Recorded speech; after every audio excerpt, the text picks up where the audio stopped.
There is some new interesting Micro Four Thirds gear out. Panasonic and Blackmagic has announced or launched a couple of new cameras in the recent weeks.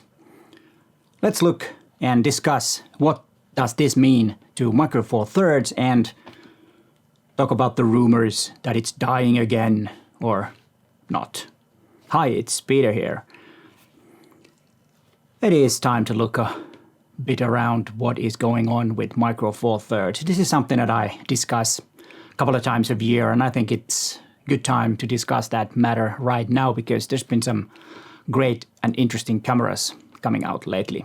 And let's first look what's new. Well, of course, we all know that Panasonic upgraded its G9 camera to Mark II, and that is a really interesting camera, and I will discuss that camera a bit later. But before that, I will talk a few words about Blackmagic, who has also launched a couple of new cameras. They might not be the core cameras for my audience, but it is still interesting that Blackmagic is continuing delivering Micro Four Thirds cameras too. And before we talk about that, they also launched a L-mount camera, which is very good for L-mount because always when you have new brands entering a mount, that's good news. The Micro Four Third cameras that was launched by Blackmagic are Micro Studio Camera 4K G2 and a Studio Camera 4K Plus G2. And they are both cameras for live streaming and broadcasting, so they're not really photo cameras. But as I said, it's still interesting that they still continue to make those cameras. And the reason is that those cameras are really small. Especially the Micro Studio camera is really small, and like they say on their website that it can be put anywhere. And that's the key thing. You can plant these and it is very inexpensive. If it's only $9.95, which is not much for a film camera or broadcasting camera. That's like really cheap. And that's actually something that I might consider getting for my YouTube studio. That would be interesting to have one of those or maybe even two of those in the studio and see what I could do with those. But of course there are some things like AF and all that type of stuff that it's still not something that I have decided, but I will take a look into that camera and see if that's something for me. The bigger one is not because it's way more expensive and it has features that I don't need. But the small studio, wait a minute, it was the Micro Studio camera, could be something. And then before we talk about Panasonic, let's dive in what OM System is doing at the moment. I was an ambassador for them, but haven't been an ambassador for 6 months, so I don't have any inside information about what they are doing. So this is only speculation and based on what I know, what they have done in past and what are the new camera cycles and all that. But they did launch a new camera about a week ago called TG7. It's a camera for top series, and if you're interested in, I have a video about that camera over there. It's a great camera, and I'm glad that they updated that because TG6 was very popular camera and probably the best underwater camera out of the box that you can get. So if you are, living in the beach or like to go out on the beach and have a camera with you, that might be an option for you. But yeah, from that video, and I will link the video in the description too, so if you want to watch that, feel free to watch it after this. So I give you a permission to watch my videos. Sounds pretty stupid, but yeah, you know what I mean. The next camera we expect OM System to launch is OM10. Most likely it will be launched in the near future. It's been 3 years since EM10 Mark IV was launched. That was August 2020. And I, reviewed that little nice camera back then. Don't have one, but did use it then, I think about a month or two even. And it's a great camera. But the interesting thing is that the latest camera was OM5, so OM10 is the only one that has not been released yet from the previous OMD cameras. The biggest problem with OM10 will be that what is the target audience? OM1 is quite clear. It's, the pros, outdoor adventures, bird photographers, wildlife photographers, and micro photographers.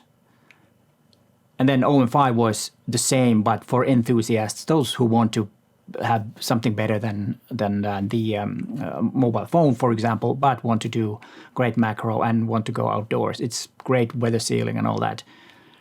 So that's a perfect target audience for that. But what is going to be the target audience of OM10? I'm sure OM System will find that out because they've been pretty good on that, branding the cameras to a certain audience, which of course is 101 in marketing. But surprisingly, I haven't seen that precise targeting from other companies. They might have it, but still it's not that obvious like it is with OM System. And I think that's a wise move, even though those genres are not the genres that I'm doing. But still, I think it was a great move from OM System that has kind of shaped up the company, and it also builds up a new legacy that they already have. But I will talk about the legacy of camera brands Panasonic and Olympus and OM System later in this video. But yeah, what do you think about OM10? Are you interested in that at all? And what are your take on OM10, the possible OM10 that will be launched sometime in the near future, I suspect. And then let's talk about Panasonic G9 Mark II. I have not seen the camera or used the camera, so everything I say is based on the spec sheet, which is of course always a bit peculiar because how would I know what the camera is like if I haven't used it? But I'm not going to say anything bad about it. I'm just looking at the good stuff that it has. It has very impressive features. And especially in video, some even say that it's better than GH6, which is quite a lot because GH6 was a great video camera and a hybrid camera too. And the biggest thing in G9 Mark II is the OpenGate 5.7K video, which means that you can record from the whole sensor 4x3 videos and use the same material for vertical and horizontal videos, which is something that a lot of clients nowadays need. So that's a good feature, and that is something that I have been lacking on my own ones and been looking for a new camera that has OpenGate. And we'll see which camera I will end up getting because I have made the decision, but I will tell you later. Not in this video, but in a couple of weeks you will find out if you're interested in that. So if you haven't subscribed and interesting to know what the camera will be, please subscribe and hit that bell so you won't miss that upcoming video in the early October. And if we compare the cameras OM1 and G9 Mark II, I will do that after I talked about the future of Micro Four Thirds. And it's a topic that I've made videos a couple of times a year in my channel since 2018. That's 5 years ago, so there are quite a lot of videos where I've been discussing that. And I still say the same answer. I think it's a bright future because of the innovative nature of Panasonic and OM System. They've both been innovative in their cameras. Panasonic on the video side and OM System more on the photographic side. Unfortunately, OM System has been lacking and Olympus 2 has been lacking a bit or lacking behind Panasonic in the video side, which is a pity because that is an important part of content creation today. It's not only photographs, it's also video clips, and a great hybrid camera is something that more people buy because we all have different things that we like to do. So some like a bit more photo things and then they want to do video on the side and vice versa. So that's something that is important to have both features good enough so that people buy the cameras. And the innovative attitude has to continue, of course. If they stop that, then they will die. But that is the same with any camera brand. It has nothing to do with the sensor size. If you're not innovating, you will die. It doesn't matter if you have a small sensor, big sensor, or huge sensor. It doesn't matter. It's not about sensors. It's about the reputation of the camera and also about new features that makes our photography and videography easier. Like I've always said, a new feature does not make me or you a better photographer, but it will give you more options to do things that you might have not been doing. And as I said many times, there's a place for Micro Four Thirds cameras. They're still smaller as a whole system, even though the body size of the camera has been shrinking in the bigger cameras for full frame and APS-C cameras. They're about the same size as Micro Four Thirds cameras nowadays. But the law of physics makes that the lenses are, in average, a lot bigger. So that there is still a difference in that regard when it comes to the size of the system. And then let's talk about the difference between the two big players in Micro Four Thirds, which are, of course, at the moment Panasonic and OM System, and also the legacy from Olympus that OM System still carries.